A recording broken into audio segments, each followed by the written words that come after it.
Hello, everybody. Welcome into the Basketball Bulletin. I'm Trevor Lane. If you're new to the YouTube channel here, make sure that you do subscribe, turn on those notifications as well. Happy to see you all here again. All right, we've got a lot of stuff to talk about here. A lot of things that we need to get into. Obviously, the Lakers have made some moves. We could talk about some moves the Clippers may be looking to make. There's some rumors going around about Ben Simmons right now. A lot of different things to get into. And of course, I'll be taking questions and comments as well from the chat. So let's get into it. Now, I know that right now, this is somebody said I should have a third person hosting. That's someone that's not Lakers related. Well, I mean, Donnie is and Donnie was not available currently, but is not technically Lakers related. And by the way, and we'll be incorporating Keith Smith now and then and doing all kinds of things like that. But fair point. I think in general, whenever the Lakers do something, that's going to dominate a lot of the topics, whether or not you have a Lakers background or not, that is going to dominate a lot of the conversation around the NBA because the Lakers fan base is massive. It just is. It's the way it goes. All right, let's get into some of the big topics here, and I'll start with this super chat from Kevin that said, disappointed with Rob. The Clippers easily dumped PJ Tucker last season. Why can't Rob do the same? All right, so what Kevin's referring to is the Lakers deciding to waive Jordan Goodwin. And they did that. In fact, here, I've got the official press release from the Lakers. They did that in order to have the, not space on the roster, but the finances, the money to actually sign Marcus Smart to a biannual exception. They waived Shake Milton earlier on in the day. And by doing that, that allowed them to open up a roster spot to add Marcus Smart, but they wouldn't have enough to give him the $5.1 million and stay below the biannual exception, that 5.1 or below the first tier apron. The biannual exception at $5.1 million is what the Lakers were offering Marcus Smart. And I talked about it a number of times over the course of the last few days. You know, I asked about the biannual exception recently and was just told they have a path to get there. My hope, and I think the hope for a lot of people around the Lakers, was that they would find a way to get it done without having to waive Jordan Goodwin. But ultimately, they could not. They wound up waiving Jordan Goodwin and getting it done that way. As far as dumping players in a situation that would have allowed them to sign Marcus Smart without losing Goodwin, yeah, I mean it's unfortunate. I know the Lakers did not want to lose Jordan Goodwin. They didn't want to lose him. But we're talking about them dropping players or trying to salary dump someone. Who are you salary dumping? Gabe Vincent? We talking Jared Vanderbilt?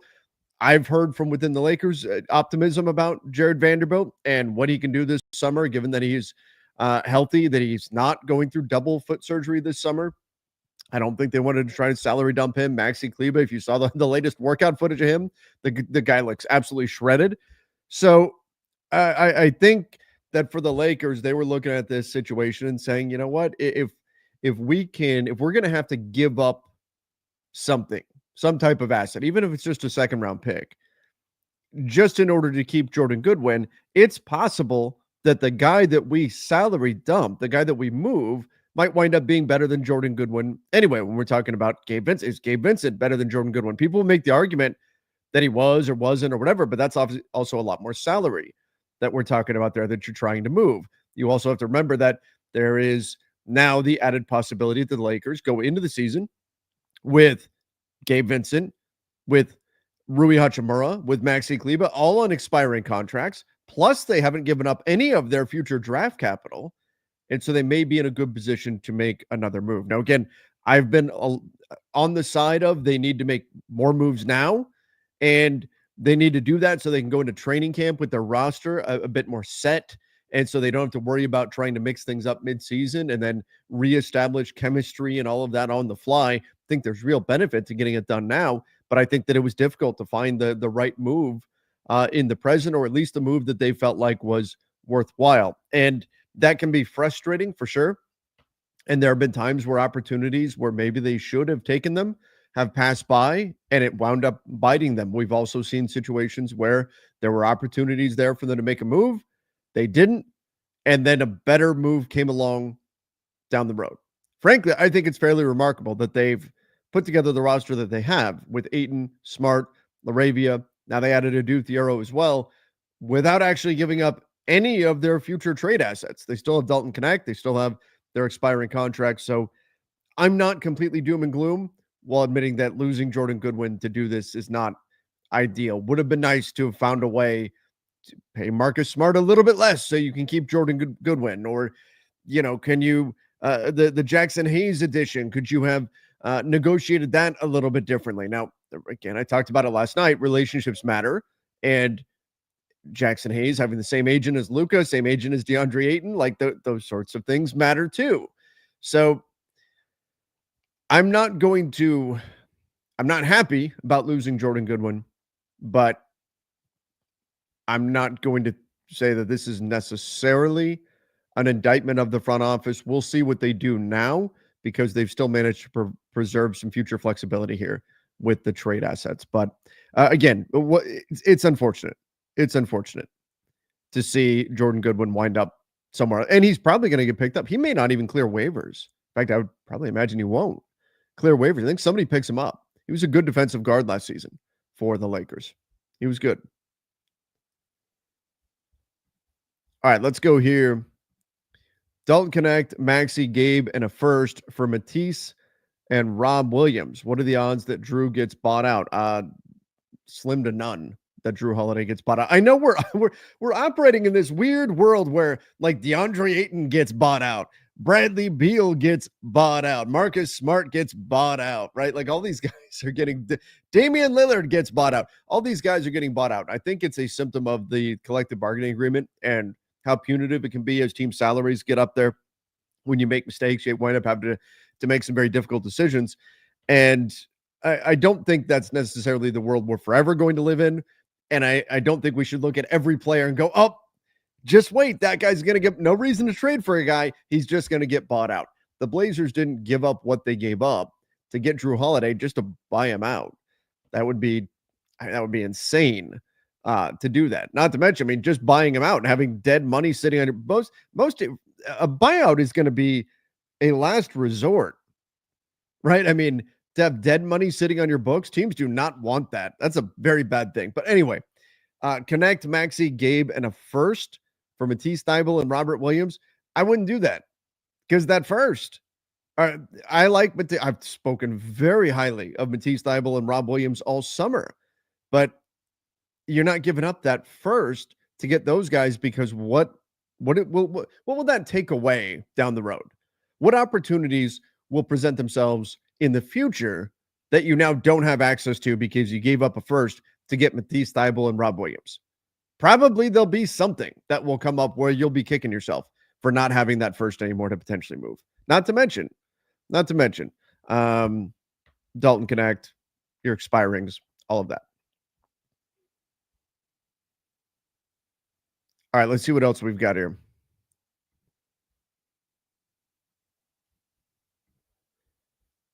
And I'm not just going to do super chats. I want to talk about what Mark Stein has out there right now as well. He put out a piece that I think is really interesting. We'll go through some of that.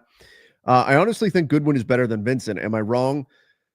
Well, here's the thing. And I need to mention this because I've gotten a lot of this, not specifically about Gabe Vincent, but I've gotten a lot of people saying, well, why was it Goodwin? It should have been this guy, or it should have been that guy instead. And I think one of the things we have to remember is when we're looking at this stuff, I don't expect everybody to know the salary cap to the same degree as like I do. And thank goodness they don't, because that's part of my job, right? So there's some job security for me. I don't know the salary cap to the same degree that Keith Smith does. Keith knows it to a better degree than anybody I've ever met, right? But most fans, particularly if you're not like an everyday hardcore NBA fan, right? You're not going to know the salary cap the same way that I do. But what I see is a lot of people that immediately get mad when they see something that they don't like and just assume that it's, well, the front office is stupid. Well, why did it go down this way? Oh, it's because they're stupid, right? That's why. Clearly, that must be the answer without stopping and thinking. And I'm not saying that's what Lakers Showtime here is saying at all. That's not a commentary on this. But I'm seeing a lot of people out there on social media that are really upset. And, oh, this It's because they made this terrible decision here. There's oftentimes those moments where you have to stop and think, well, maybe there is a reason for them doing what they did.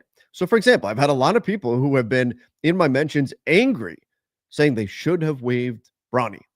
They should not have waived Jordan Goodwin. They should have waived Bronny.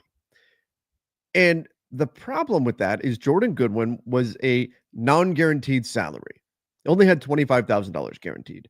So waiving Bronny, waiving Gabe Vincent, pick anybody else. Anybody, literally. Jake LaRavia, DeAndre Ayton, Maxi Kleber, go down the list. Everyone else on the team, guaranteed contracts. So what that would have meant is dead money just sitting on your books. If you say, I'd rather just waive Bronny, okay, 1.9 million, almost 2 million dead on your books. That doesn't clear up any room, any flexibility off of your books. Instead, it just makes that money sit there and you don't have the player. So that's why it couldn't be Gabe Vincent. It couldn't be. Now you can say, well, they should have traded Gabe Vincent. They should have traded player X, Y, or Z. We don't know exactly what that scenario would have looked like. Were there good opportunities there for them? Again, from my understanding, the Lakers did not want to waive Goodwin, but I think this tells you that there just weren't trade scenarios out there that they felt were worthwhile, that they felt were better options than waiving Jordan Goodwin. But waiving another player would not have done the job. The only choice, if they were going to waive someone, unless they wanted to waive and stretch someone, was Jordan Goodwin. And waiving and stretching someone, again, would have been dead money on your books for multiple years. So just waiving a player would not get the job done. As far as Goodwin being better than Gabe Vincent, Gabe is certainly a more polished offensive player. He had his moments. He had moments during the middle of the season where he looked legitimately good, and I thought was helpful. He also had some moments later on in the season where he didn't. But he is a $11.5 million expiring contract. He's done more in the NBA than Jordan Goodwin has. So while I think you can make the argument that Goodwin had some pretty strong moments for the Lakers last season, I think it's pretty fair to say Gabe Vincent has done more in his NBA career than Goodwin has, and it's not insane. It's not crazy to prefer one over the other. Let's see what else we've got going on here. After Smart, it seems the Lakers have maybe, and we don't have to do just Lakers questions here, guys. You can throw in questions from around the NBA, by the way. After Smart, it seems the Lakers have maybe one more move up their sleeve at most this offseason. What realistic player would you like them to get? Well, I'm going to talk about this a little bit on Lakers Nation a little later when I record the podcast, but they actually don't really have. I kind of think they don't have another move in them, because if they had another move in them that would have involved shedding any salary, they would have just done it right now and kept Jordan Goodwin, right? Now, you never know. Maybe in August, a team sours on a player that they were previously high on, or whatever happens, and next thing you know, one phone call and suddenly a trade that wasn't available becomes available, and off you go. So you never say never in today's NBA. I mean, hell, Luka is a Laker, right? Kevin Durant is with the Houston Rockets. Drew Holiday is now back with the Blazers after being traded away to the Celtics a few years ago. Like, crazy shit happens in the NBA. And that's part of the reason why we love this league. So you never say never. But I would imagine they probably are done. And when we look at this right now, there's $6.2 million below the first apron hard cap. Well, they're really only 1.1 because Marcus Smart's going to take up 5.1 when he signs. 1.1 million is not enough money to even sign anybody. You can't sign anybody. You're hard capped at the first apron. And even if you could sign somebody for 1.1 million, you do not want to be right up against that first apron.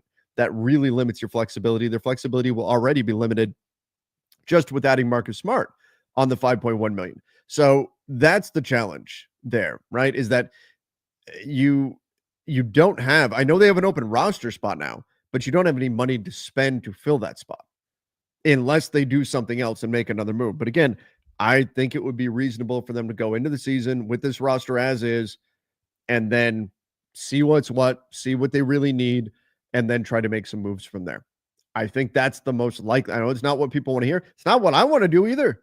Let's bring me some more moves. Give me something fun and exciting to talk about in August. Let's get a big August trade or something like that, right? That's what I want. But I think most likely this will be the roster going into the season. Okay.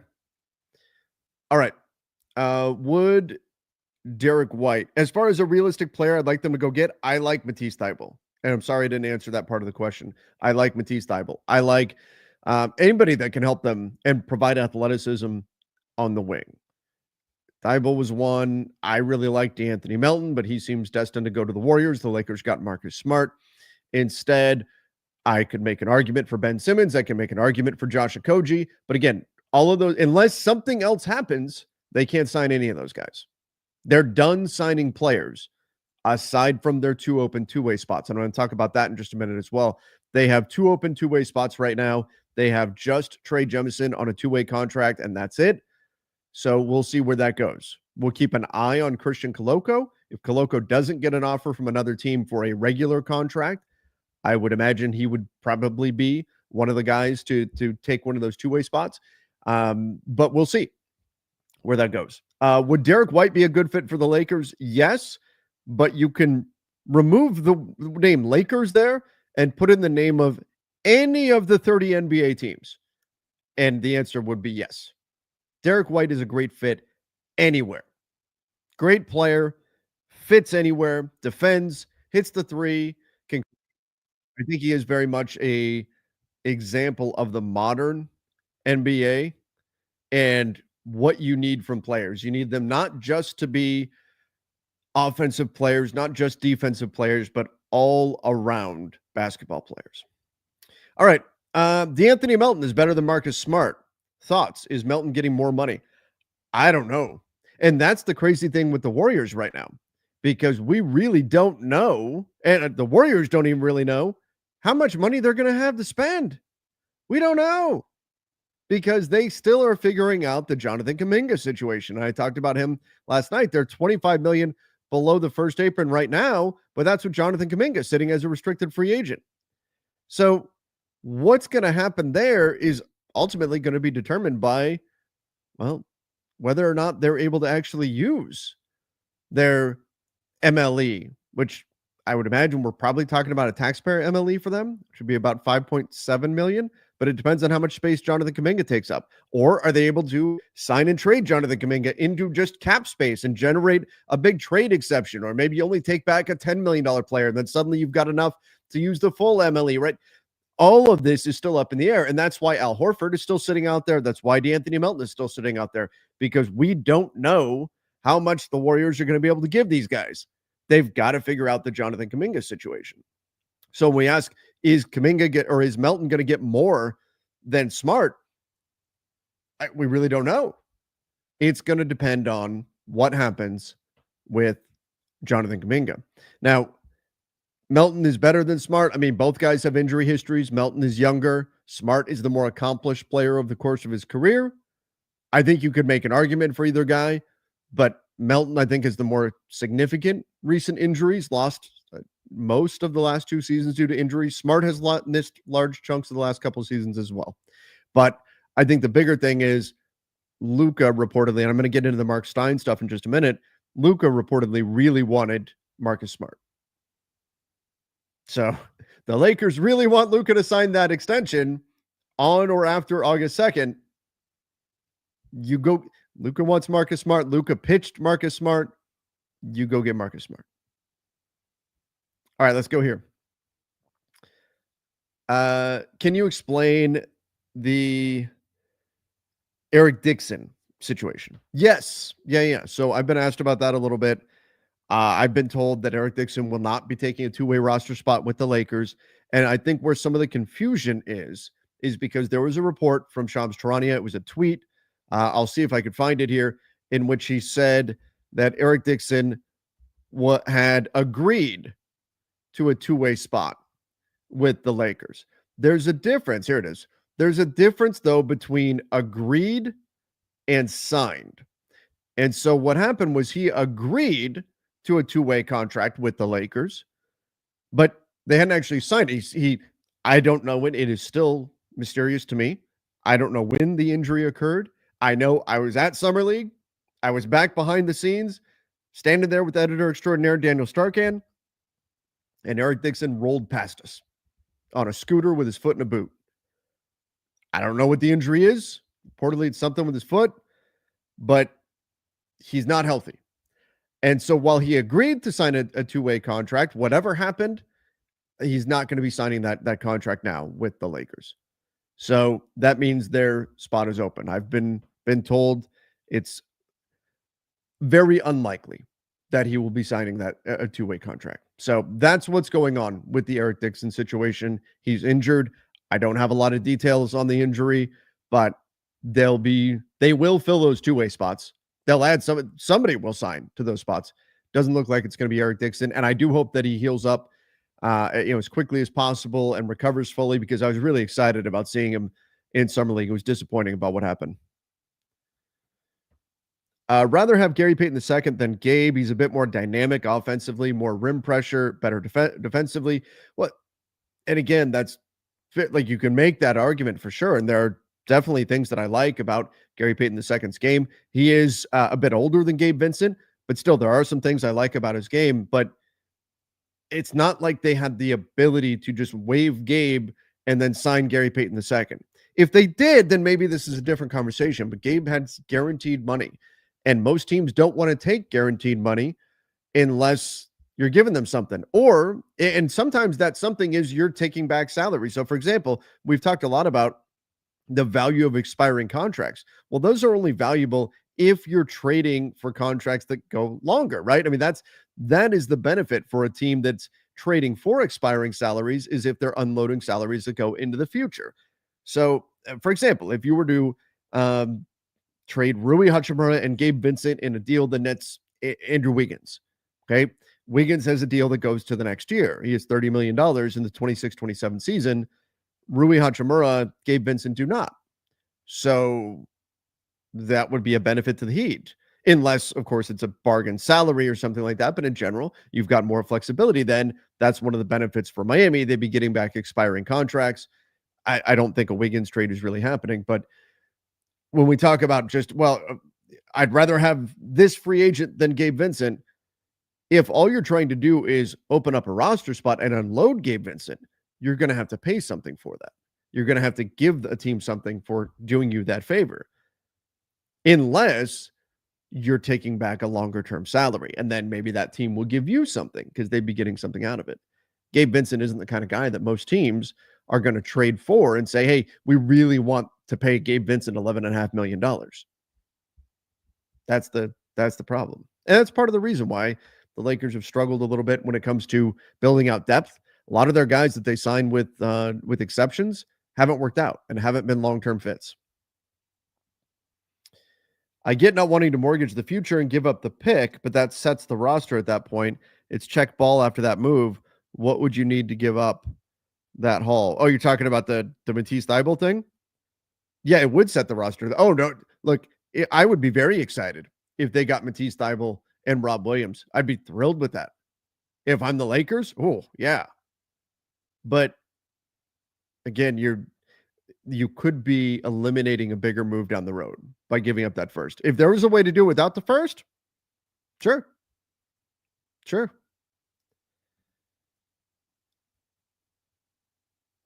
I still think a Matisse trade. I agree. A Matisse Thybulle trade would be great for the Lakers. If you told me you could just flip Gabe, even Maxey, just turn him straight into Matisse Thybulle, great.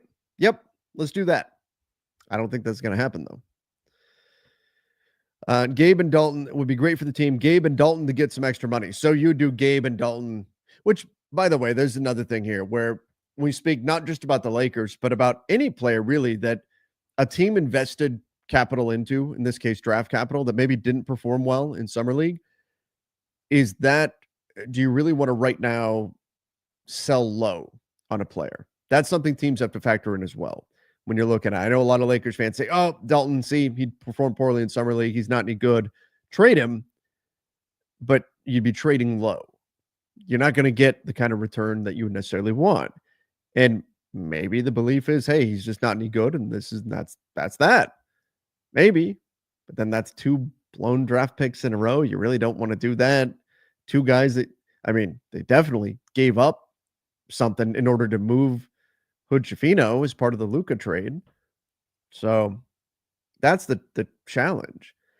And I think that's true of a lot of these guys too, especially because I've specifically heard optimism about Jared Vanderbilt. And I think right now he's viewed as a negative value. There's optimism. Mark Stein talked about Maxi Kleba.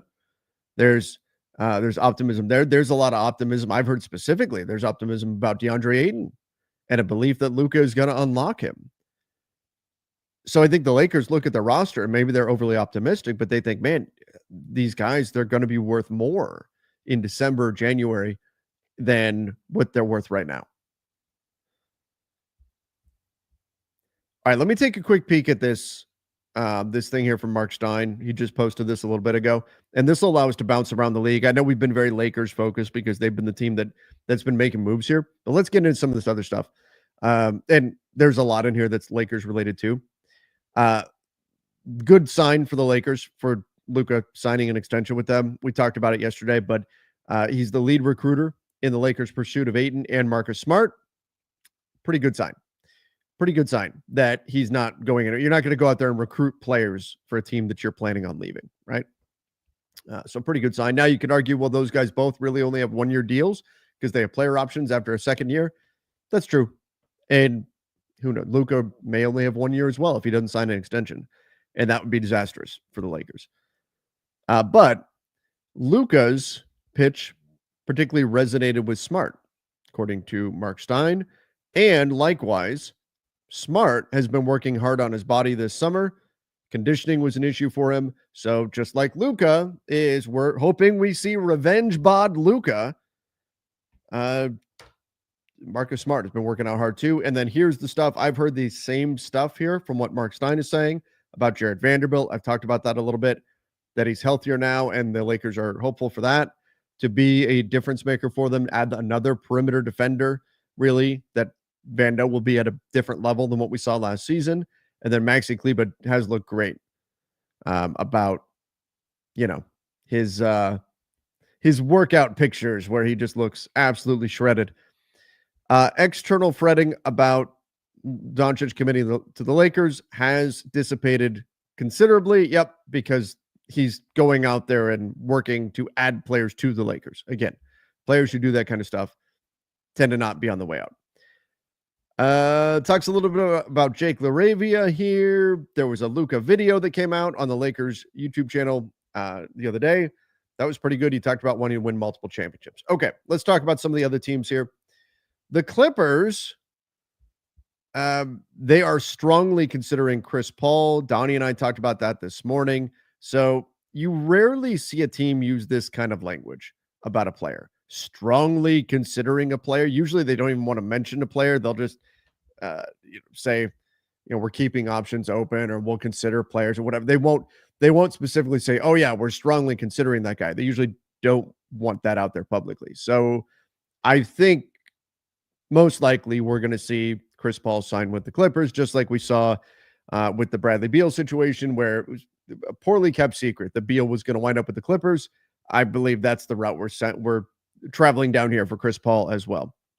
And Paul will get to be close to his family. Same thing we saw with Dame Lillard going to Portland. Wanted to be close to family.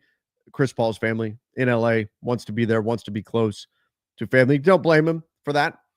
The Suns were known to be a landing spot for Chris Paul. And with Chris Paul looking pretty certain that he's going to go to the Clippers, Phoenix is looking at Ben Simmons. They're looking for a veteran ball handler, and they're going to look at Ben Simmons. Now, if they are looking for veteran ball handlers, I would assume that's going to put them in the mix for players like Malcolm Brogdon and Russell Westbrook, perhaps.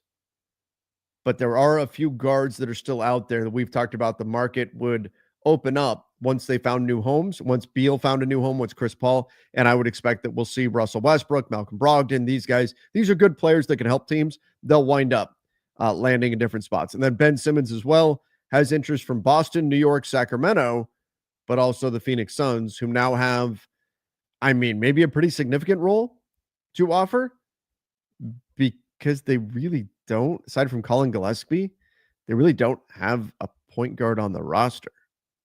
So maybe there's opportunity there in Phoenix, depending on how Ben Simmons sees himself. Is he still trying to play that point guard role? If he is, maybe there's opportunity there in Phoenix. But likewise, Malcolm Brogdon, those guys like that should be licking their chops looking at the Suns roster. Not that it's a great roster, it's a very coherent roster, but there are minutes. And right now, for most of these guys, it's about getting the minutes, get the opportunity if you can. And Phoenix can certainly offer that.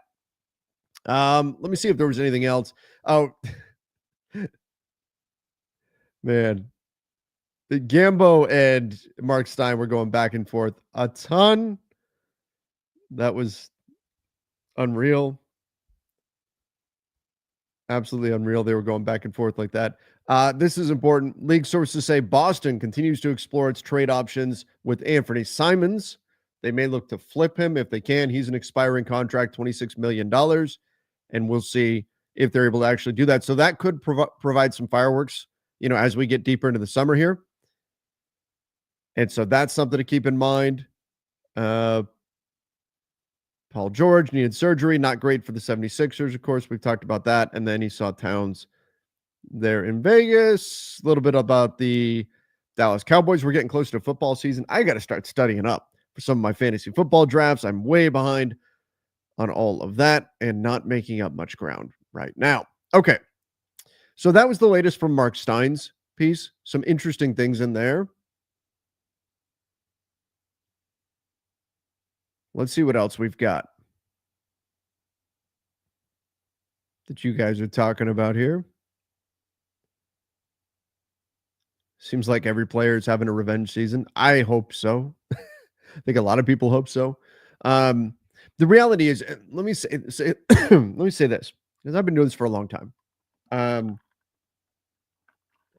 fact, this is 10 years now that I've been covering this summer. It's 10 years that I've been covering the NBA professionally. And one of the things that is true for every fan base, this is not a Lakers specific thing. I know we've talked a lot about Lakers tonight, but what's true of every fan base is we tend to look at rosters. Fans tend to look at rosters with a lot of optimism right now, right? You'll see a lot of people talking about how deep their rosters are. How, oh, this team's deep. This team is 12 deep, 13 deep, or whatever. Nobody's playing any games. Everybody has the exact same record. And so optimism is going to reign. You start talking yourself into different lineups, different rosters, things like that. Yes, people can still be pessimistic overall about a roster. My team didn't do enough or whatever. But in terms of the players themselves, you talk yourself into this guy's going to have a great season. This guy's going to have a great season because we want to think optimistic about our own guys, right? That's the way it is. Does that happen? Does it actually play out that way? No. Just about never do you see a team actually go into the season and have every player that fans are optimistic about really hit and really become something. And sometimes that's because of injury. Sometimes that's poor play. Look how many Orlando Magic fans were excited last year about Kentavious Caldwell-Pope. And then he was so bad that they had to give up more in the trade for Des Bane in order to get KCP off their roster. You just never know in this game. So one of the things to keep in mind when we're looking at rosters and people are like, oh, this guy's going to have a revenge season. This guy's going to be great. There's all kind of narratives that we can craft, that we can build strong cases for, but nobody's going to bat 1,000 with that stuff.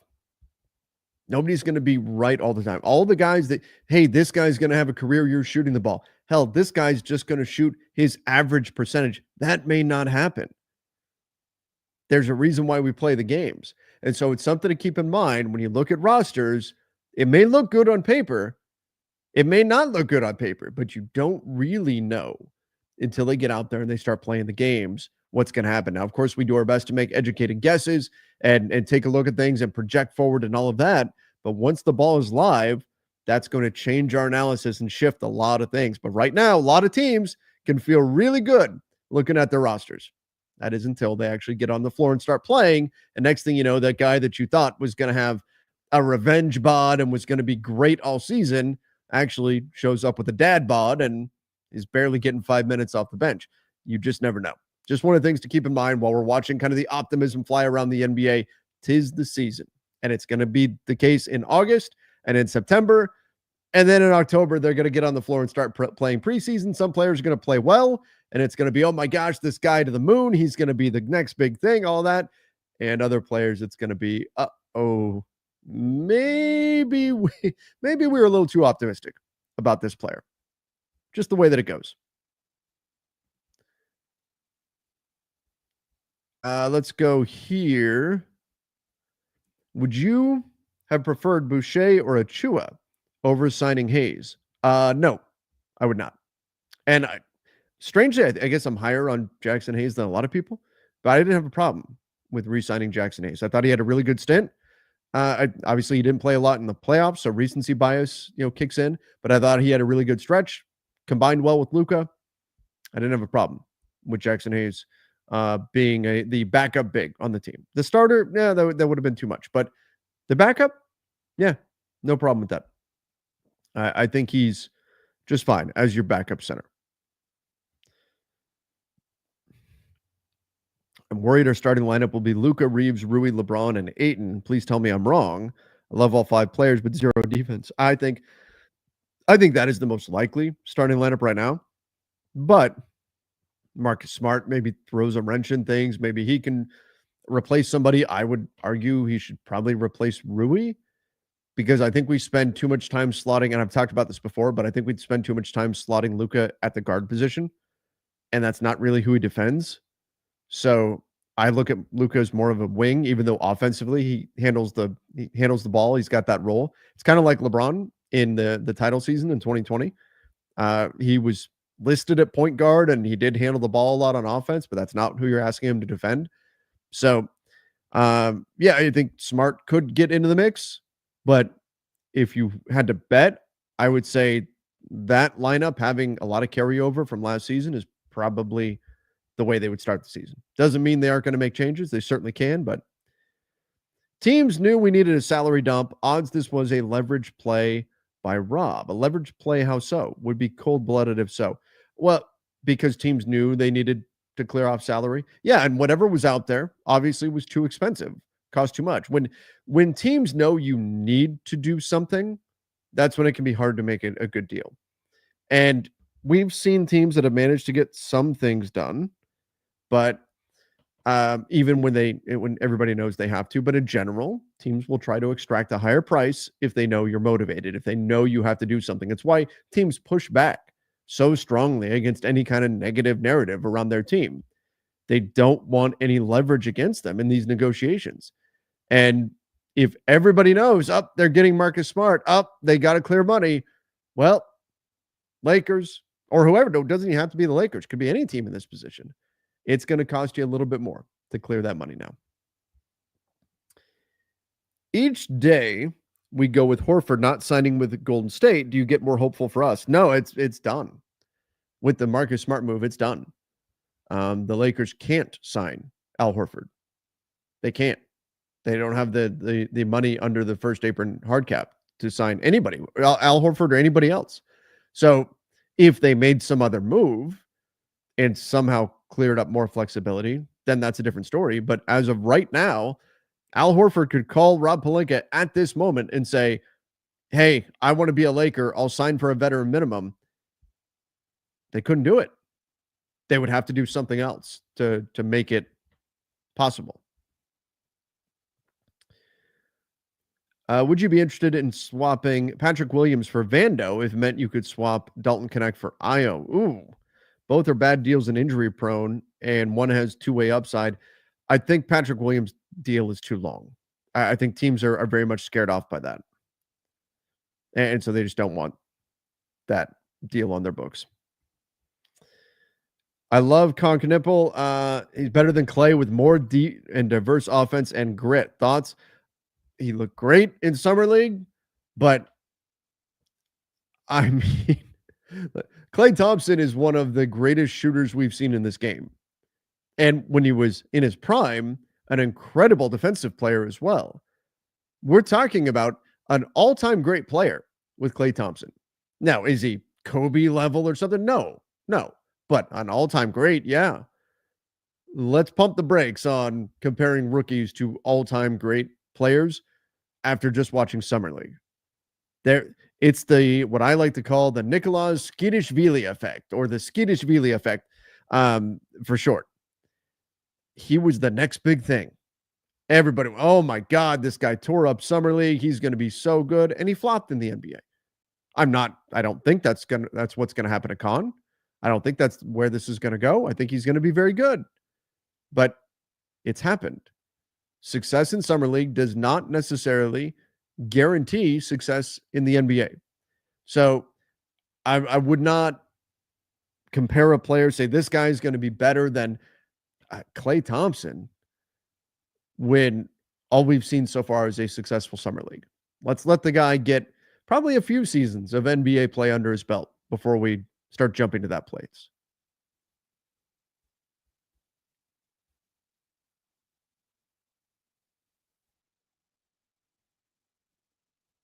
All right, let's see what else we've got here.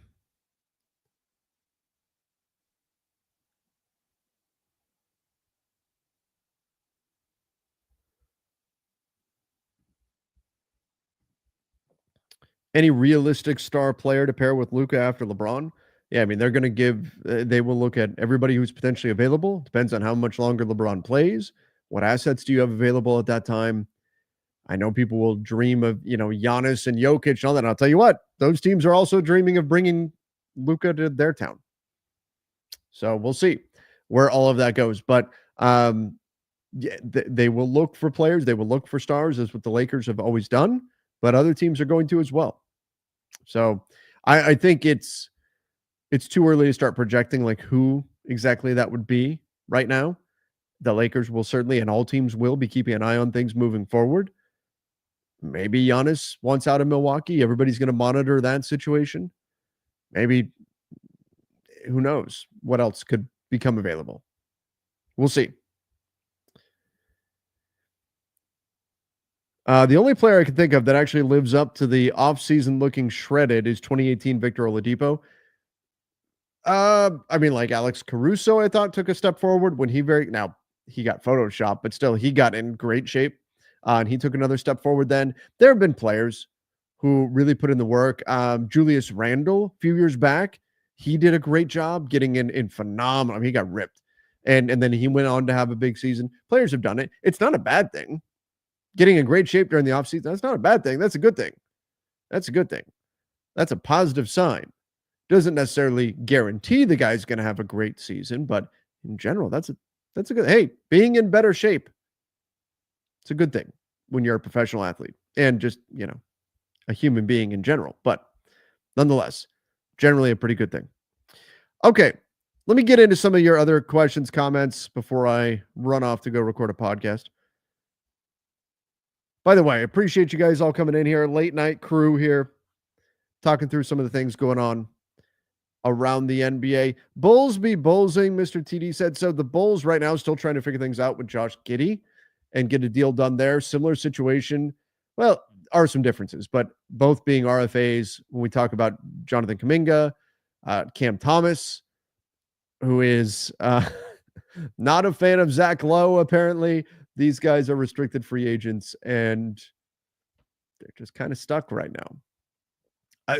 Somebody's going to do it. Somebody is going to say, I'll play for the qualifying offer and roll the dice and hit unrestricted free agency next summer when there's a lot more money available. Somebody's going to do it. I don't know who, but somebody will do it. I know Kuminga wants to get paid. Kuminga's thing is a weird situation because the Warriors don't really want him. Kuminga doesn't really want the Warriors. And so the problem is they need each other. There's nobody else that can pay Kuminga.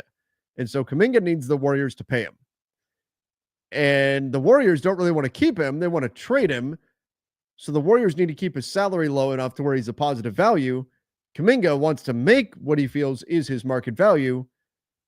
And they don't see eye to eye on that. Now, meanwhile, there are some teams that would be interested in signing and trading for Kuminga, but they largely don't have the kind of pieces necessarily the Warriors would want. So they're stuck. I don't know if he's the guy that's going to sign the qualifying offer. Maybe it'll be Giddey. Maybe it'll be Cam Thomas.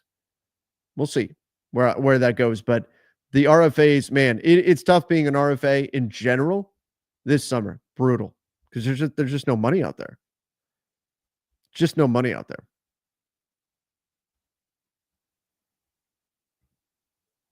Should we rename the basketball bulletin the Lakers bulletin? We do talk a lot of other NBA. We spent the morning talking a lot about Chris Paul. It just today the Lakers happen to do some stuff. Can Kuminga shoot? That's the problem. That's the problem for him. Is that he came into last season thinking he was going to have a really good shooting season, and then he didn't. He shot 31% from three, actually shot a career low from deep. And that was the Warriors' big concern with him, was that they wouldn't be able to put him on the floor with Draymond and Steph and all these guys and have floor spacing. He's a very good player, very talented, but the shooting didn't pan out the way that he wanted it to. Now, that said, he's a young player, 22, 23 years old. He's still a very young player. A lot of time, a lot of upside, a lot of potential. Somebody will want Jonathan Kuminga. It's just the contract situation that's difficult. Yeah, Anthony Edwards couldn't shoot until he worked on it. There are plenty of players. As much as everybody craves shooters the moment they step into the NBA, you want guys that can knock down shots. Guys can develop it. Guys can get better at shooting the basketball. It doesn't necessarily happen overnight, but guys can get better shooting the basketball. I often reference Jason Kidd, who came into the NBA as a non-3-point shooter. Now, he had a very long career, but he came into the NBA as a non-3-point shooter and left the NBA as almost an exclusive 3-point shooter. He shot basically only threes. And look at the way his game changed. So Kidd came in 27% from three, took 3.3 attempts per game in the 94-95 season. Finishes his career 4.3 attempts per game, only taking 5.4 shots per game total. So all but one shot per game for Jason Kidd in the final year of his career was a 3-point attempt. As a rookie, 11 attempts per game, 3 of them were threes. He was not a particularly efficient 3-point shooter when he came into the league. He did work on it and work on it and work on it, and then boom. And this is where necessity kicks in, right? Because he got older, less explosive, less burst to get by guys and get to the basket. So next thing you know, he's got to be effective from three if he wants to stay in the game, and the percentages go up a bit. And then we see how he finished out things in the NBA as relying on the 3-point shot when he didn't shoot it very much coming in. Guys do develop. Now, again, we're talking about a long period here. What is this, 17 years that he was in the NBA, 18 years. So, but the bottom line is that players can get better. They can get better shooting the ball. Just because a guy's a bad shooter initially doesn't mean that's always what they will be. It can go that way where a guy just never becomes a good shooter. And really good, if a guy's going to be a truly good or even great shooter, they typically come in being able to shoot. But guys who don't shoot particularly well can become average shooters, at least. And that's really all you're looking for with a lot of these guys. Become average. And so there is the possibility for a player like Kuminga, particularly at just 22, 23 years old, to get better shooting the basketball. Now, does that mean Jared Vanderbilt's suddenly going to be a 37% shooter from three? I don't know. I wouldn't bet on it. I wouldn't assume that's what's going to happen, but it is a skill, particularly if you're a wing that's going to be a high volume shooter, can develop. Dillon Brooks, another good example. Dillon Brooks, an example of a guy who did not shoot the ball well. In fact, in the playoffs, when the Lakers played Memphis in the playoffs, a big piece of their defensive strategy was to let Dillon Brooks shoot the ball. And last season, what did he shoot from three? It was good, whatever it was. Dillon Brooks, what did he shoot from three? Was it like 38%? Something like that. Oh, even better. 40% from three. Look at that. Look at that. 40% after being 31% the season before. Now, he did have, but that was small sample size, 35%, 34%, not that good. And then we see the uptick here, 36% in Houston, 40% this past season. Guys can get better shooting the ball. Does take time, but guys can improve there. Brook Lopez was a low post player back in the day. Yep, great point. Was a non-3-point shooter. And then one season, suddenly he's shooting threes.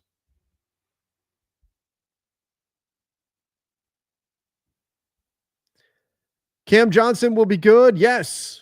I think Cam Johnson's a great fit with the Denver Nuggets. I love what they did adding him.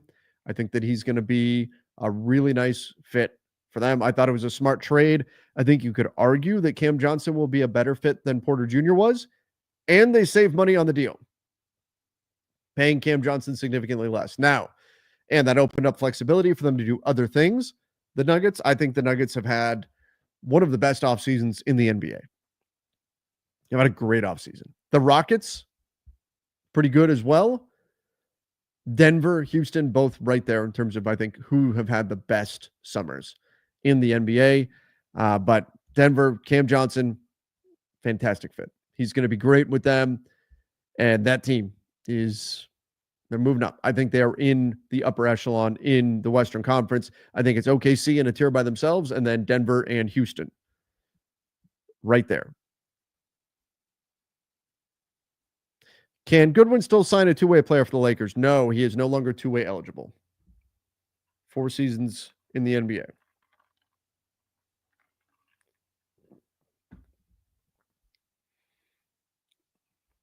Thomas said Atlanta had an amazing offseason too. Yes, indeed. Yes, indeed. And I talked about that a little bit yesterday on the Trae Young video I did here on the Basketball Bulletin. By the way, anybody who's just popping in, make sure you hit the subscribe button here on the Basketball Bulletin. Don't forget to turn on those notifications as well. If you haven't done it yet, hit that subscribe. But Trae Young has got to be happy. I mean, you win the Nickeil Alexander-Walker race. You had Kristaps Porzingis. It's been, I think, a real nice offseason in Atlanta. They're going to get Jalen Johnson back. That's a team that's ready to make some noise, I think, this season. That team took some steps forward.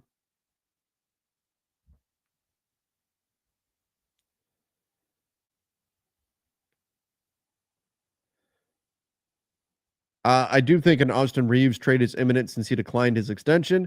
Maybe. I mean, I've talked about it that if you're the Lakers, you have to at least consider moving him just because the threat is there that he could walk away for nothing next summer.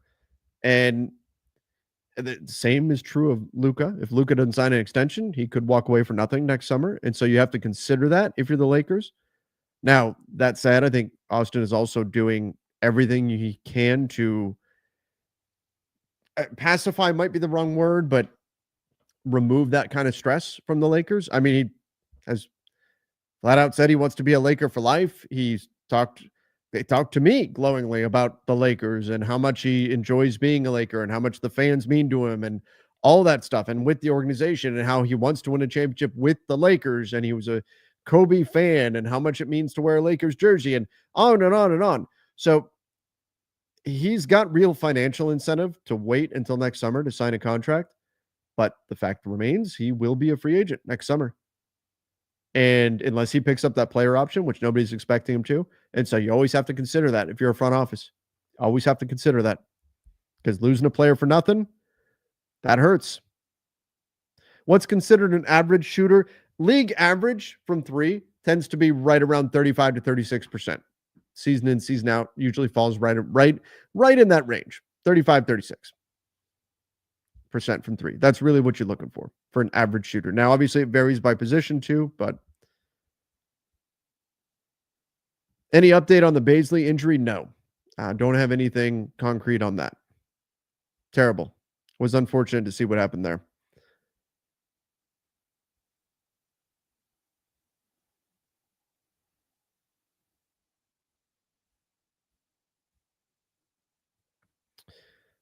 Let's see what else we've got.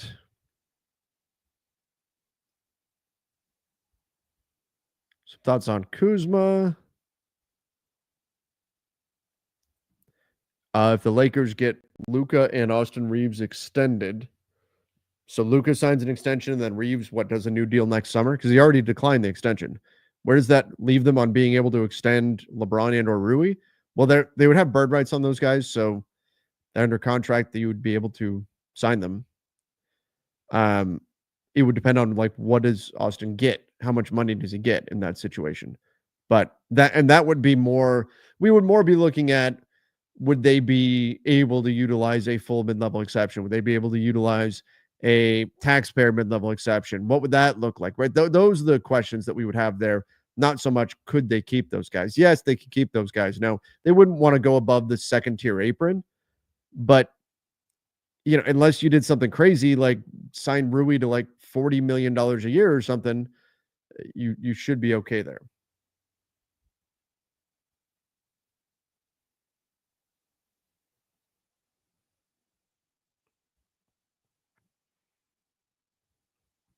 Yeah, Austin Reaves declined an $89 million. Yeah, 4 years, 89 million. Going rate for a player of Austin's skill set, probably 30 million a year, 25 million, 30 million, somewhere in there. We'll see.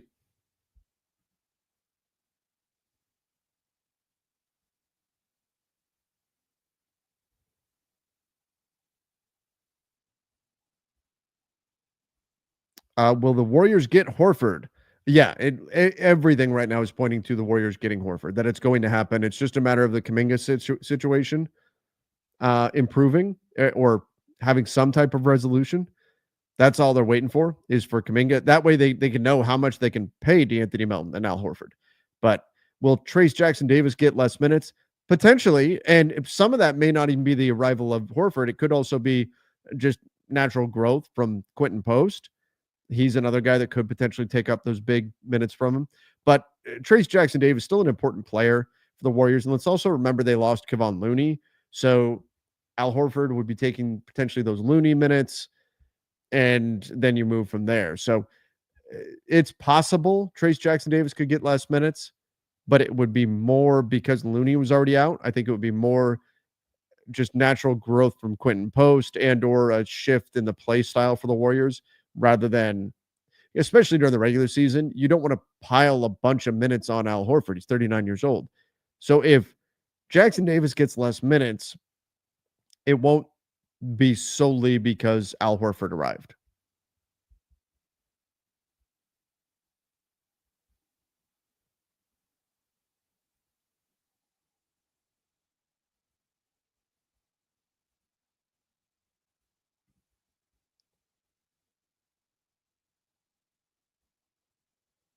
Austin isn't worth 30 to 35 million. That's insane. I said 25 to 30.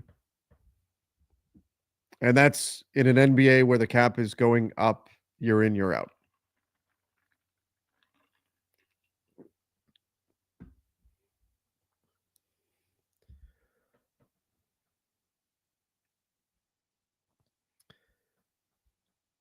All right. Everybody, I do need to go record a podcast. So I appreciate all of you for coming in, hanging out here. Again, only planned on jumping on for like a half an hour. Here we are. It's an hour later. Appreciate all of you for joining here. If you haven't done so yet, please make sure you hit the subscribe button. Turn on those notifications as well.